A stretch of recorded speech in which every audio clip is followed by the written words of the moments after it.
En la oscuridad sin luna de la frontera, donde cada sombra es una amenaza y cada sonido un presagio, la compasión puede ser el señuelo más cruel. Un grupo de migrantes, con el cuerpo y el alma agotados hasta el límite de la fractura, escuchó ese mismo llanto entre la maleza espinosa. Creyeron que se trataba de un niño abandonado, un alma inocente perdida en la inmensidad de la nada, pero no se dieron cuenta de que ellos eran los verdaderos abandonados, y estaban a punto de ser encontrados por algo mucho peor que la muerte. Se dice que en las vastas y mudas extensiones que separan a las naciones, la desesperación tiene un sonido. A veces, es el crujido de la tierra seca bajo pies hinchados y sangrantes que ya no pueden más. Otras, el susurro del viento helado que parece llevarse los nombres de los que se quedaron en el camino, convirtiéndolos en un eco anónimo. Y a veces, en las noches más cerradas y profundas, suena como el llanto de un niño. La frontera es mucho más que una línea arbitraria en un mapa. Es un purgatorio de arena y espinas, un limbo terrenal donde la esperanza y la desesperación libran una batalla silenciosa en el alma de cada viajero. Es un lugar donde la realidad aplasta y los sueños se convierten en polvo. Los números oficiales hablan de estadísticas, de encuentros, de deportaciones, pero no pueden contar las historias que se quedan grabadas en la tierra como cicatrices.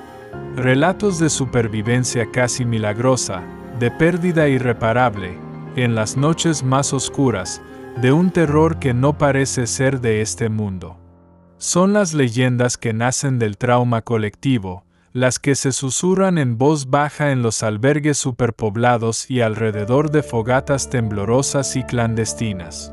Historias que actúan como advertencias, transmitidas de un grupo a otro. Los verdaderos monstruos no siempre son de carne y hueso. Algunos son mucho, mucho más antiguos. Esta noche, les traemos 3 de esos relatos. 3 historias de aquellos que, buscando un nuevo comienzo, se toparon de frente con lo imposible. Con horrores que se adhirieron a ellos como una segunda sombra y los siguieron mucho después de haber cruzado la línea.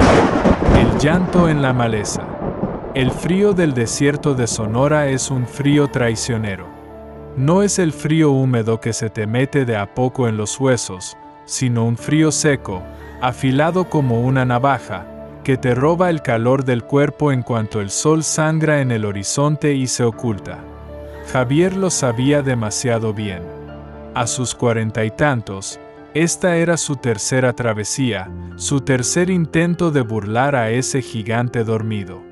Había aprendido a respetar ese lugar, a entender que el desierto no era un simple obstáculo geográfico, sino un ser vivo, consciente y con muy malas intenciones. Iba a la cabeza de un grupo pequeño, o lo que quedaba de él.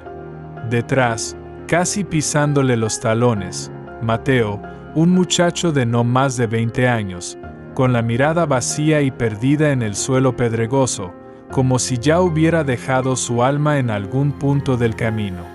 Y cerrando la marcha, casi arrastrando los pies con un agotamiento que iba más allá de lo físico, estaba Elena, una mujer de rostro endurecido por el sol y la pena, que había dejado a sus 2 hijos pequeños con la promesa susurrada de volver por ellos. El resto del grupo, 12 al principio, se había perdido, algunos devueltos por la patrulla fronteriza, otros simplemente devorados por la inmensidad del propio desierto. Solo quedaban ellos 3. Se detuvieron al abrigo de unas formaciones rocosas que cortaban el viento incesante. No hicieron fuego. El coyote, antes de abandonarlos a su suerte, les había advertido con paranoia en los ojos que una sola llama podía ser un faro para la migra o, peor aún, para los bajadores, los depredadores humanos que cazaban migrantes para robarles lo poco que llevaban. Se sentaron en un silencio pesado, compartiendo el último y tibio trago de agua de una botella de plástico y unas galletas que ya sabían a polvo y a derrota. «Mañana llegamos», susurró Javier, más para convencerse a sí mismo que para los demás. «Solo tenemos que aguantar una noche más». Mateo asintió sin levantar la vista, aunque un temblor delataba el terror que se leía en sus ojos. Cada sombra que la luna proyectaba parecía moverse con vida propia. Elena no dijo nada. Se abrazó las rodillas contra el pecho, temblando a pesar del suéter gastado. Fue en ese silencio espeso y sofocante cuando lo oyeron por primera vez. Un sonido débil, agudo, casi imperceptible, pero inconfundible. El llanto de un bebé. Los tres se quedaron absolutamente helados. Intercambiaron miradas, con los ojos muy abiertos, una mezcla de incredulidad y miedo. ¿Lo habían imaginado? ¿Una alucinación producto del cansancio y la sed? El llanto volvió, esta vez un poco más fuerte, flotando desde un matorral de mezquites espinosos a unos 50 metros. El rostro endurecido de Elena se transformó por completo. La máscara de dureza se quebró. «Un niño», susurró con la voz rota por la emoción. «Hay un niño ahí». En sus ojos, la imagen de sus propios hijos, lejanos e inalcanzables. Javier, reaccionando por puro instinto de supervivencia, la sujetó del brazo antes de que pudiera levantarse. «Espera», siseó con urgencia. «No te muevas. No hagas ruido». «Pero es un bebé», replicó Elena, la voz cargada de una angustia maternal. «Se va a morir de frío, está solo». «Puede ser una trampa», dijo Javier, con una voz dura y cruel por la necesidad. «Los mañosos usan grabaciones para que la gente se acerque. Para asaltarlos, secuestrarlos. O algo peor». Su mente le gritaba que era una trampa, una demasiado obvia. La lógica de Javier era un bloque de hielo, pero innegablemente real. Mateo, sin embargo, miraba hacia la oscuridad, con el conflicto pintado en su joven rostro. Pero, ¿y si es de verdad? No podemos simplemente dejarlo ahí. El llanto seguía, constante, una súplica que parecía romper el aire helado de la noche. Para Elena, que había dejado a sus propios hijos atrás, cada gemido era una puñalada directa al corazón. Las lágrimas, calientes y silenciosas, comenzaron a correr por sus mejillas curtidas. «No puedo», sollozó, negando con la cabeza. «No puedo dejarlo. Si es una trampa, que me roben. Ya no tengo nada que me quiten. Pero si es un niño, si muere ahí por mi culpa, no podría vivir conmigo misma». Javier maldijo en voz baja, una palabra que se tragó el viento. Vio la desesperación pura en el rostro de Elena y la angustia vacilante en el de Mateo. Su instinto, afilado por 2 cruces fallidos, le gritaba que se quedaran quietos, que se hicieran uno con las sombras, que ignoraran el sonido hasta que desapareciera. Pero sabía que no podía obligarlos. Y dejarlos ir solos a una posible emboscada era condenarlos a una muerte segura. «Está bien», cedió con un suspiro de resignación. «Está bien, vamos. Pero con mucho, mucho cuidado. Yo voy delante.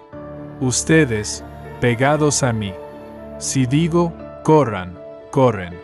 Corren y no miran atrás, sin importar lo que pase. Entendido».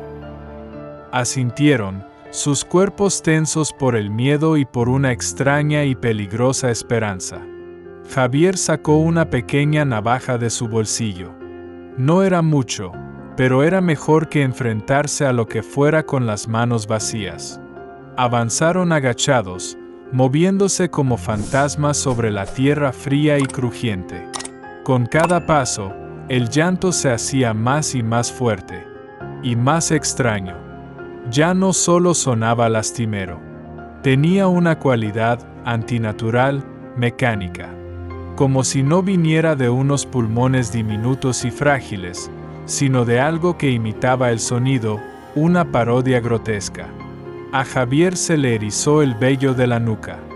La sensación de que algo estaba terriblemente mal se hizo una bola de hielo en su estómago. El aire parecía más frío alrededor de ellos, más pesado, como si la propia noche contuviera la respiración. Llegaron al borde de la maleza. El sonido venía del centro mismo de un enredo de ramas y espinas. Era tan fuerte ahora que casi dolía, una frecuencia aguda que vibraba en sus dientes. Ahí, susurró Elena, temblando, señalando un bulto envuelto en mantas en el suelo. Quédense aquí. No se muevan por nada del mundo, ordenó Javier. Se acercó solo, con el corazón martilleándole en el pecho, tan fuerte que temía que lo delatara. El llanto era ensordecedor. Se arrodilló junto al bulto y, con la punta de la navaja temblorosa, apartó la tela raída. De golpe, el llanto se detuvo. El silencio que cayó fue absoluto, total, y de alguna manera, mucho más aterrador que el ruido. Javier contuvo el aliento, escuchando el latido de su propia sangre en los oídos. No había nada. Solo un puñado de trapos viejos, hojas secas y una pequeña grabadora de cinta, rota y vieja. Una grabación, murmuró, sintiendo una extraña mezcla de alivio helado e ira hirviente. Malditos sean. Se dio la vuelta para avisarles a los otros que estaban a salvo, pero las palabras se le atoraron en la garganta. Elena y Mateo no lo miraban a él. Miraban por encima de su hombro, hacia el matorral, con los rostros pálidos y paralizados por un terror absoluto, las bocas abiertas en un grito silencioso. Lentamente, con un pavor que le recorrió la espina dorsal, Javier volvió a girarse. Y entonces lo escuchó. No era un llanto. Era un susurro. Un susurro que parecía venir de todas partes y de ninguna a la vez, un sonido que se metía directamente en su cráneo. Y estaba usando su propia voz. La dejaste que se ahogara en el canal, susurró la voz de Javier, repitiendo las mismas palabras que lo habían atormentado en noches de insomnio por años, de aquella vez en su primer cruce, cuando un compañero de viaje cayó a un canal de riego en la oscuridad y él, por miedo, no se detuvo. A su lado, escuchó a Mateo ahogar un grito de pánico. La cosa ahora susurraba con la voz del muchacho, imitando su timbre a la perfección. Tu madre se va a morir sola, y será tu culpa, dijo la voz de Mateo, el eco exacto de su miedo más profundo, la razón por la que había emprendido ese viaje infernal. Y luego, el golpe final, el más cruel. La voz de Elena, rota y llena de angustia, como si sus hijos hablaran a través de la oscuridad. Nunca volverás por nosotros, mamá.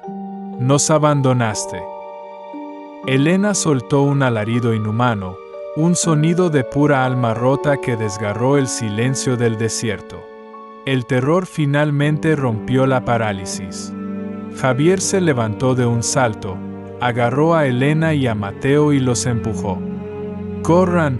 Ahora, corran. Se lanzaron a una carrera ciega y desesperada, huyendo no de un enemigo físico, sino de los susurros, de esa cosa que había escarbado en sus almas y había encontrado sus peores miedos. No miraron atrás. El sonido de sus propios jadeos ahogados se mezclaba con una risa que ahora salía del matorral, una risa espantosa que era una mezcla cacofónica de sus propias voces, retorcidas en una burla infernal. Corrieron sin rumbo, sin pensar, tropezando con rocas y espinas, solo para alejarse. Cuando por fin el agotamiento absoluto los venció, se desplomaron en el suelo, temblando incontrolablemente. Nunca hablaron de lo que escucharon esa noche. No había palabras para ello. Pero el silencio que se instaló entre ellos fue más pesado y más denso que cualquier conversación. Cruzaron la frontera 2 días después, sí, pero se dieron cuenta de que no todo lo que te acecha en la oscuridad se queda del otro lado de la línea. Algunas cosas cruzan contigo. Algunas cosas te siguen para siempre. El terror a veces no es un sonido que te atrae hacia una trampa, sino un lugar que te ofrece refugio. Un lugar que parece una salvación en medio de la nada, pero que resulta ser una trampa mucho más elaborada, mucho más paciente, que ha estado esperando por mucho tiempo. La cabaña del ritual impío. Para los hermanos Carlos y Luis, el desierto de Arizona era un infierno de sol y arena durante el día, y un congelador bajo las estrellas por la noche. Llevaban 2 días caminando sin rumbo, completamente perdidos. El pollero que los guiaba, un hombre flaco y de ojos nerviosos, había desaparecido en mitad de la noche anterior, llevándose consigo casi toda el agua y su dinero. Ahora estaban solos, con los labios partidos, la garganta como papel de lija y la esperanza haciéndose polvo con cada paso. Cuando el cielo empezó a teñirse de un naranja violáceo, Luis, el menor y más frágil de los dos, se desplomó sobre sus rodillas. «No puedo más, hermano», jadeó, con la cara pegada a la tierra fría. «Déjame aquí. Ya no siento las piernas». Carlos, mayor por 5 años y sintiendo el peso de la responsabilidad sobre sus hombros, lo levantó a la fuerza, sus propios músculos gritando en protesta. «No digas tonterías. Te prometí que llegaríamos». Nos levantamos. Juntos. Fue entonces cuando la vio. Una silueta oscura, geométrica, recortada contra el cielo moribundo del atardecer. Un techo. Una línea recta en un mundo de curvas naturales. «Mira», dijo Carlos con la voz ronca, señalando con un dedo tembloroso. «Allá. Hay algo. Una casa». Una nueva y desesperada chispa de energía los impulsó. Lo que parecía cerca les tomó casi 1 hora en alcanzar, una tortura de pasos lentos y respiraciones agónicas. Era una cabaña en ruinas, hecha de tablones de madera podridos y un techo de lámina oxidada que gemía con el viento. No tenía ventanas, solo huecos oscuros y rectangulares que parecían los ojos vacíos de una calavera. «Un refugio», dijo Luis con un alivio tan profundo que casi lo hizo llorar. «Podemos pasar la noche aquí, Carlos. Protegernos del frío». Carlos dudó. El lugar le daba una mala espina. Un escalofrío que no tenía nada que ver con la temperatura descendente recorrió su espalda. Olía a algo dulzón y rancio, una mezcla nauseabunda de carne pasada, químicos y tierra mojada. Pero la alternativa era morir congelados a la intemperie. Empujaron la puerta, que se quejó con un rechinido agónico. El interior estaba oscuro como una tumba y lleno de basura y polvo acumulado por años. En el centro del único cuarto, un círculo de piedras ennegrecidas indicaba que había sido usado para hacer fuego. Pero lo que realmente inquietó a Carlos fueron los símbolos grabados en las paredes de madera. Espirales, figuras humanoides distorsionadas y ojos estilizados, hechos a cuchillo con una mano tosca pero deliberada. No parecían grafitis casuales. Tenían un orden, una intención siniestra.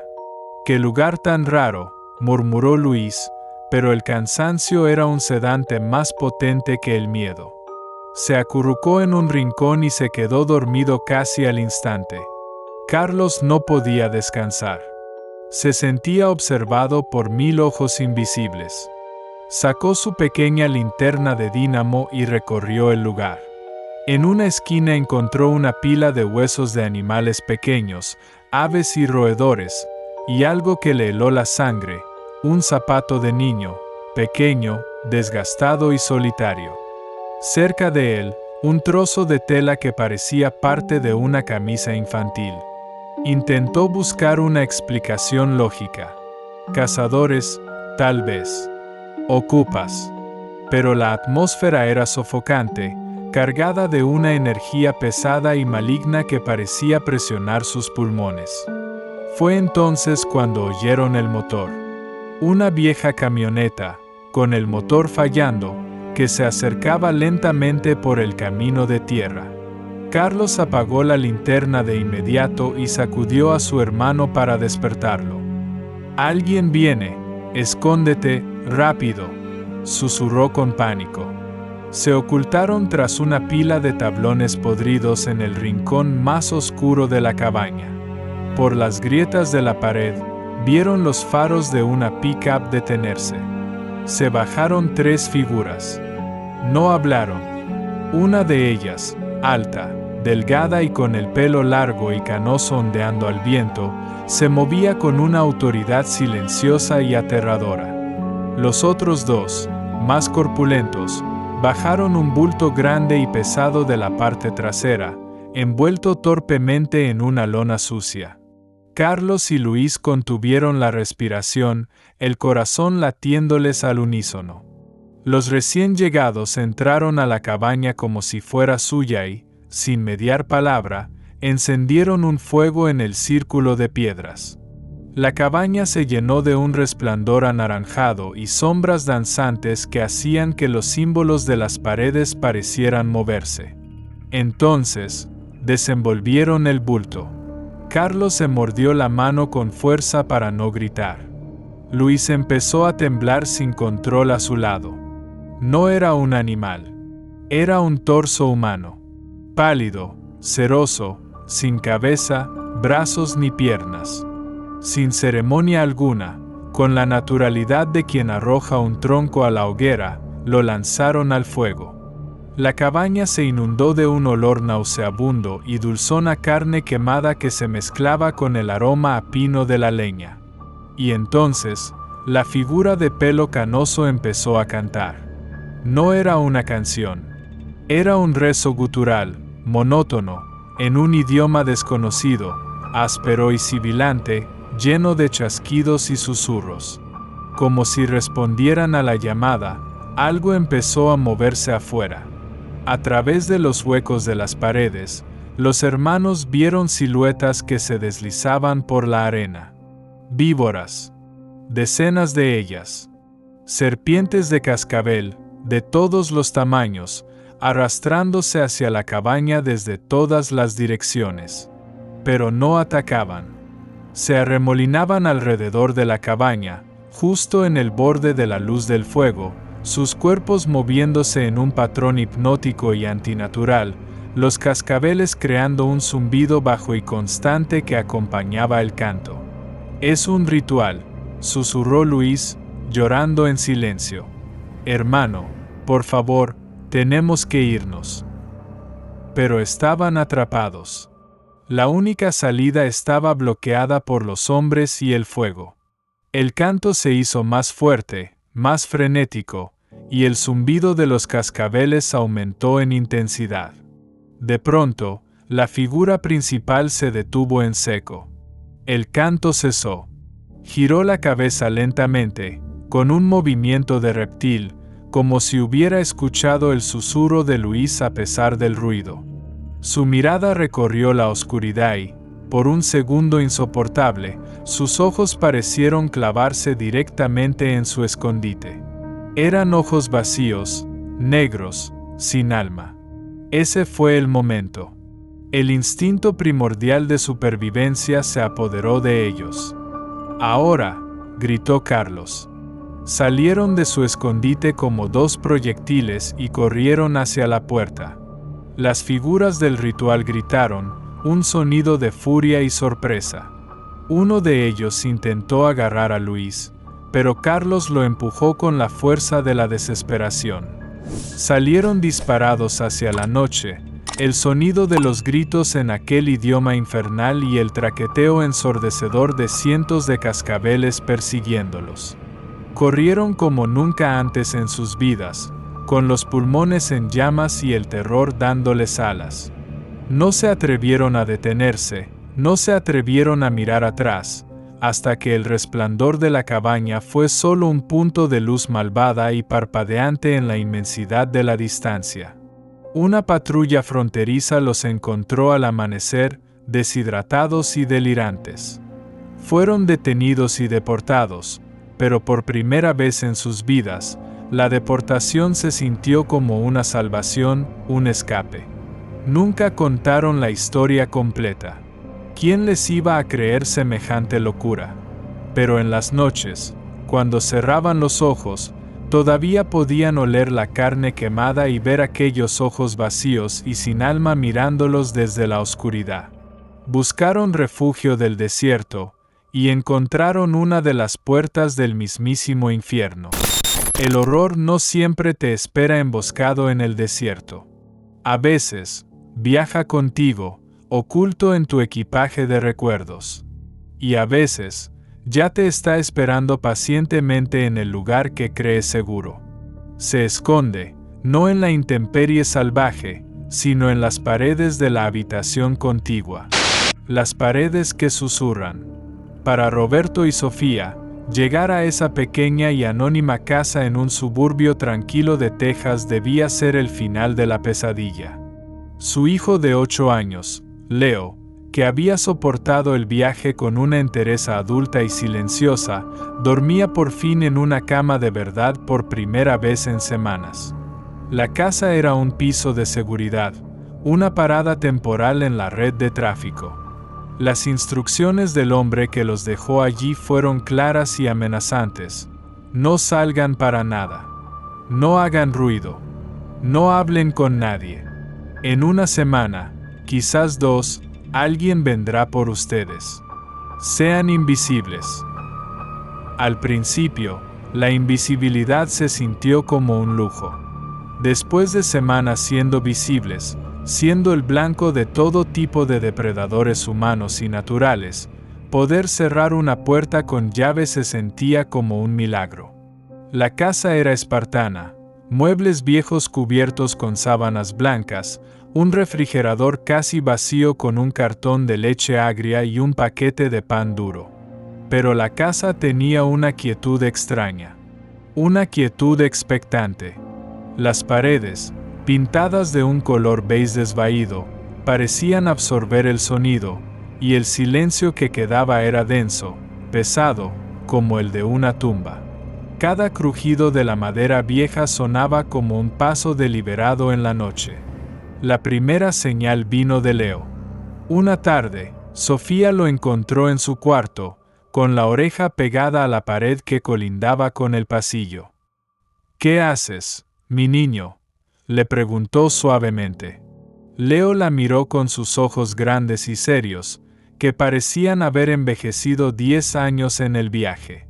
«Escucho a la gente», respondió con una simplicidad que le provocó un escalofrío.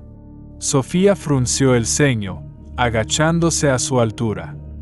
«¿Qué gente, cariño? Estamos solos en la casa». «La gente de las paredes», dijo él, sin dudar. «Susurran. Cuentan historias del viaje. Están tristes». El corazón de Sofía dio un vuelco, pero rápidamente lo atribuyó al trauma. El niño había visto demasiado, había soportado demasiado. Era normal que su mente lo procesara de formas extrañas.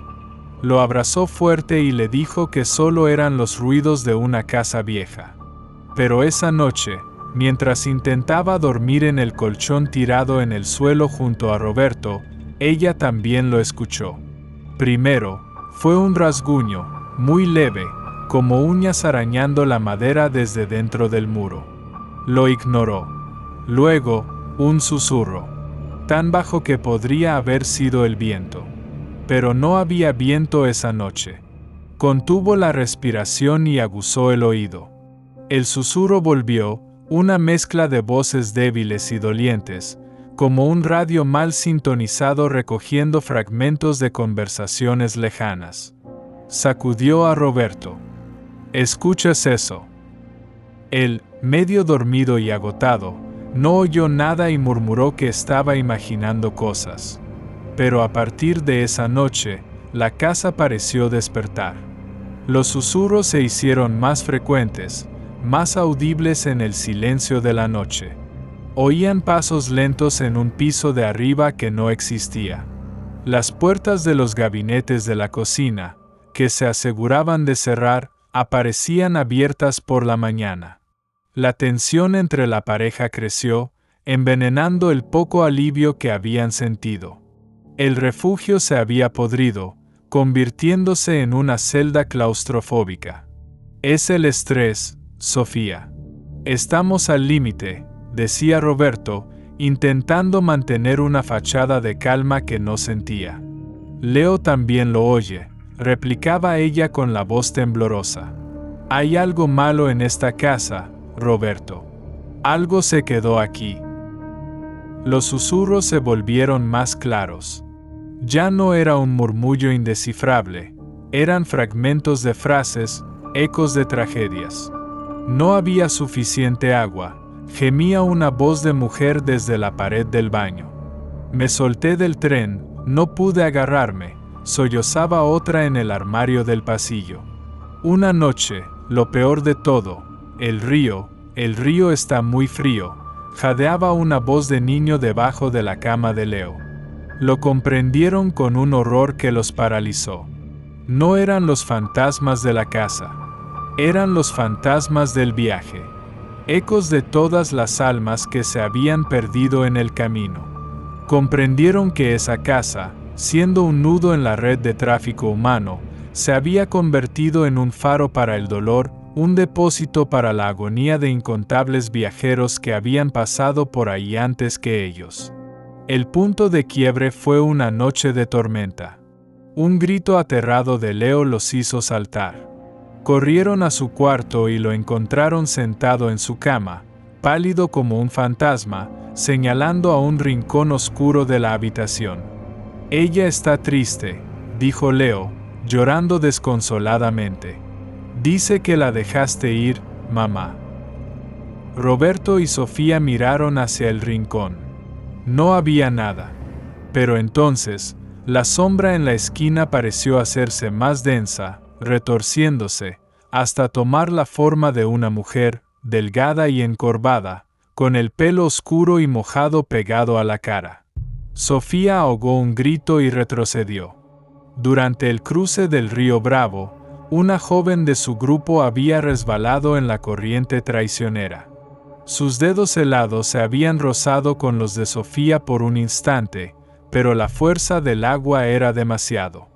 Nadie pudo ayudarla. Todos la vieron ser arrastrada por la oscuridad del agua y la noche. La figura en el rincón levantó una mano temblorosa, y agua oscura y fangosa comenzó a gotear de sus dedos, formando un charco negro en el suelo de madera. El espectro no se sentía amenazante. Se sentía infinitamente triste. Era un recordatorio. Una acusación silenciosa. En ese instante, Roberto entendió la terrible verdad. El horror no estaba solo en la casa. Estaba en ellos. Era la culpa del sobreviviente, el trauma sin procesar, el dolor de todo lo que habían visto y hecho para llegar hasta allí. La casa simplemente les estaba dando voz y forma a sus propios demonios. Era un espejo que reflejaba las cicatrices de su alma. Nos vamos, dijo Roberto, con una firmeza que no había tenido en días. Tomó a Leo en brazos, cubriéndole los ojos. ¿A dónde?, preguntó Sofía, aterrada. Las instrucciones, si salimos a la calle nos agarran. Prefiero enfrentarme a lo que sea que haya afuera, que quedarme un minuto más aquí dentro, respondió, mirando a la aparición que se disolvía lentamente. Esta casa nos está comiendo vivos. Abrieron la puerta y salieron a la noche fresca y silenciosa. La luz amarilla de una farola lejana les pareció increíblemente brillante, casi sagrada. Por primera vez en días, El silencio no se sentía amenazante, sino pacífico. Miraron hacia atrás por última vez. La casa parecía dormida, inocente, como cualquier otra en la calle. Pero ellos sabían lo que se agitaba adentro. Sabían que las paredes seguirían susurrando las historias de los perdidos, esperando a los próximos sobrevivientes que llegaran, llevando consigo sus propios fantasmas. Caminaron por la calle desierta, sin destino y sin plan, solo con la certeza de que la verdadera seguridad no se encontraba entre cuatro paredes. Habían escapado de una casa embrujada, pero el verdadero exorcismo, el de su propia memoria, apenas comenzaba. La frontera, ya sea el desierto, el río o una casa anónima en un suburbio, guarda secretos que van mucho más allá de la vida y la muerte. Es un lugar liminal, donde las leyes del mundo físico parecen doblarse. Sombras que se aferran a los viajeros como el polvo del camino y ecos que nunca se borran por completo. Estas no son solo historias para asustar, son el lenguaje del trauma. Son la manifestación de un miedo y un dolor tan profundos que son capaces de deformar la realidad, de darle voz a las paredes y forma a las sombras. Son el testimonio de que en el viaje donde se arriesga todo por una oportunidad de vivir, a veces, el alma llega mucho más herida que el cuerpo. Las voces que estas personas oyeron, las apariciones que vieron, son las voces de la propia frontera. Un lugar que devora historias y, a veces, en las noches más oscuras, las escupe de vuelta, convertidas en pesadillas. Si estas historias te han impactado, suscríbete y activa las notificaciones. Creemos que contar estas experiencias, estas leyendas modernas nacidas del dolor, es una forma de no olvidar a quienes se perdieron en el camino. Si tú, o alguien que conoces, tiene una historia que contar, una experiencia en la frontera que merezca ser escuchada, compártela en los comentarios. El anonimato está garantizado, porque cada historia es una pieza del vasto y aterrador mosaico de la noche. Hasta la próxima.